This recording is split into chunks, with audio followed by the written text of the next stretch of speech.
Saudara, gereja dia lahirkan ke dunia bukan untuk dia. Ini konsep yang harus kita kenal. Gereja dia lahirkan dengan begitu luar biasa. Itu bukan untuk Yesus. Pasti ada beberapa di antara saudara yang terkejut kalau saya mengungkapkan kata ini.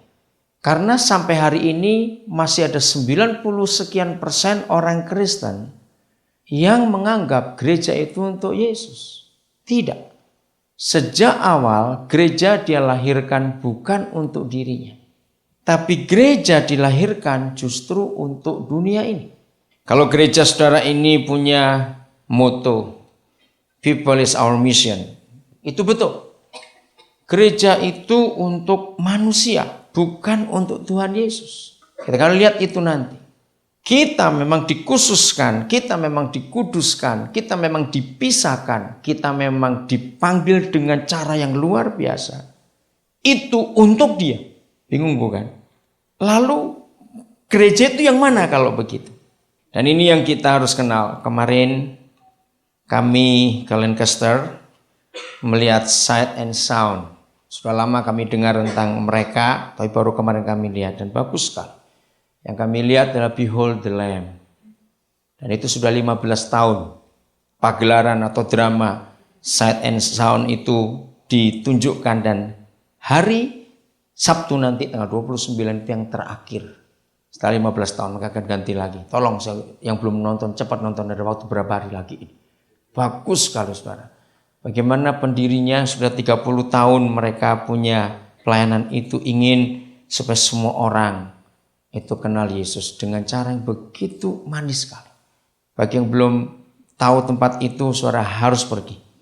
Nanti bulan Mei mulai Psalm of David, lalu bulan Oktober nanti mulai Ruth, lalu ada lagi Noah's Landing tentang Nuh. Dan yang mengagumkan lagi ribuan, saya nggak tahu berapa seat itu gedung itu, kira-kira 2000-an kali. Dan penuh terus setiap hari itu. Nah, selesai pagelaran itu lalu ditantang. Siapa di antara saudara yang ingin mengenal Yesus lebih dalam lagi? Kaget saya. Disediakan usher, konselor yang mau melayani. Hebat sekali. Dari seluruh dunia datang ke tempat itu untuk melihat bagaimana Yesus dinyatakan dalam bentuk pagelaran yang sangat spektakuler. Hebat sekali. Nah, itu salah satu cara menunjukkan kepada dunia bahwa gereja bukan untuk Yesus. Bahkan Yesus sendiri juga bukan untuk gereja. Mungkin saudara lebih kaget lagi. Yesus juga bukan untuk gereja. Kita akan lihat bukti ini. Lukas 15 ayat yang pertama kita akan membaca. Sampai ayat yang ke-7. Para pemungut cukai dan orang-orang berdosa biasanya datang kepada Yesus untuk mendengarkan dia. Jangan tutup dulu ayat ini. Mari kita lihat, kalau gereja bukan untuk Yesus dan Yesus pun bukan untuk gereja. Ayat ini jelas sekali. Kata biasanya datang kepada Yesus untuk mendengarkan dia, jelas sekali. Bahwa semua pengajaran dan semua khotbah, kalau saya pakai istilah agama, istilah gereja, ternyata yang biasa datang mendengarkan Yesus bukan orang gereja. Betul nggak? Kalau kita lihat orang-orang berdosa dan para pemungut cukai, bukankah mereka ini kelompok outsider dari kelompok agamawi pada waktu itu? Orang Farisi, orang kelompok ahli Taurat, imam-imam sangat nggak suka pada dua kelompok orang ini. Kemarin dalam pagelaran itu diungkapkan bagus sekali. Ketika orang-orang ini tampil, Yesus menyambut mereka. Para ahli Taurat, imam-imam yang arogan, bagus cara mereka mendisplaykan itu. Mereka muak lihat Yesus kumpul dengan bajingan-bajingan itu. Mereka muak. Lalu dengan tegas Yesus berkata, orang sehat nggak perlu dokter. Nah, sekarang saudara baru sadar bahwa gereja bukan untuk Yesus dan Yesus bukan untuk gereja. Yesus dan gereja untuk orang-orang ini. Yesus dan gereja untuk orang-orang yang masih di luar gereja. Maka itu kita harus menyadari betul-betul. Sebelum kita berbicara tentang gereja secara lebih luas lagi. Bukankah Yesus berkata, kita ini adalah gerejanya? Amin.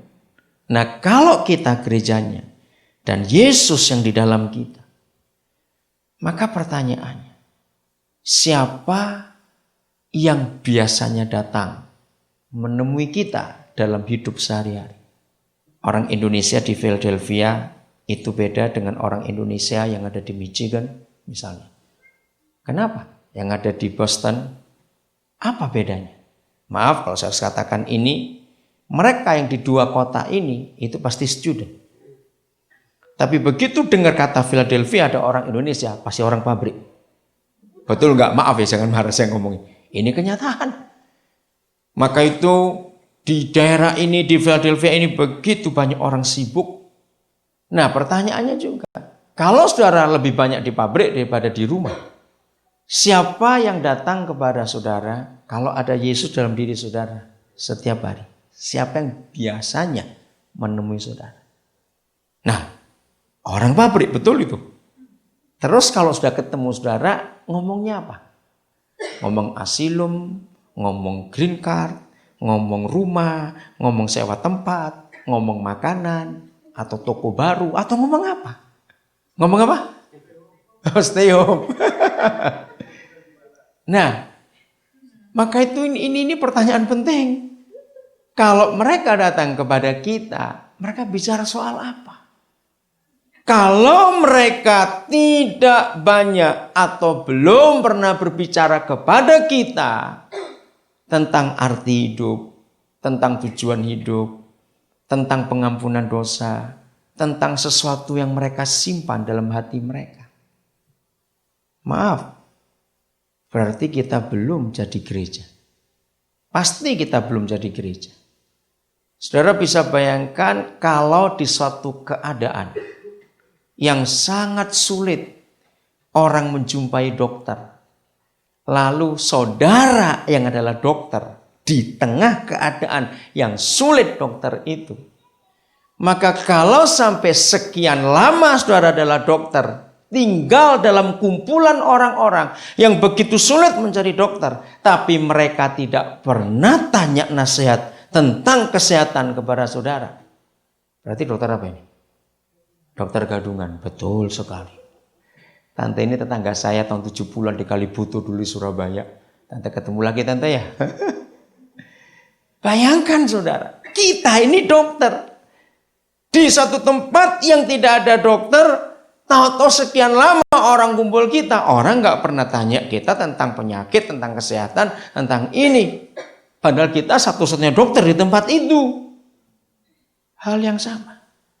Kalau saya berbicara tentang produk, karena saudara banyak orang pabrik. Kalau saya bicara surga itu sebuah pabrik besar. Perhatikan, surga sebuah pabrik besar. Dan semua produk surga itu tidak bisa diproduksi oleh pabrik-pabrik lain di seluruh dunia ini. Bahkan kalau ada pabrik di planet lain di luar bumi pun tidak bisa memproduksi produknya surga ini. Betul tidak? Nah, produk surga ini dibuat sedemikian rupa oleh Papa yang punya surga dan punya otomatis yang punya pabrik itu, sehingga manusia pasti membutuhkan. Dan begitu hebatnya Papa kita menjadikan semua produk surganya ini adalah kebutuhan pokok semua manusia. Gereja adalah agen tunggalnya, distributornya untuk dunia ini.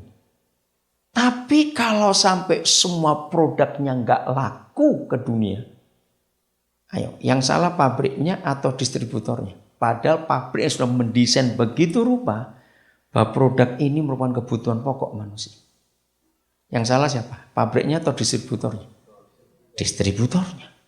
Coba saya sebut beberapa saja. Jelas nggak mungkin semuanya akan disebut saat ini. Sukacita. Bisa beli di apotek mana? Sukacita pilnya berapa biji begitu? Satu botol? Ayo jawab. Sukacita. Tidak ada pabrik manapun yang bisa memproduksi produk ini.